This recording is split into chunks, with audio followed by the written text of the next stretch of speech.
ಈ car name standard Harold. इसको ये कार को स्टैंडर्ड हेराल्ड बोलाता है। उसको ये 1962 के मॉडल है। ये इंग्लैंड 1962 का मॉडल है। ये इंग्लैंड कंपनी का।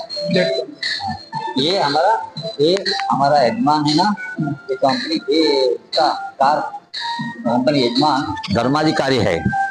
उसका नाम डॉक्टर जी वीरेंद्र हेगड़े। दोनों स्टूडेंट रहने के टाइम ये गाड़ी चलाता था। ये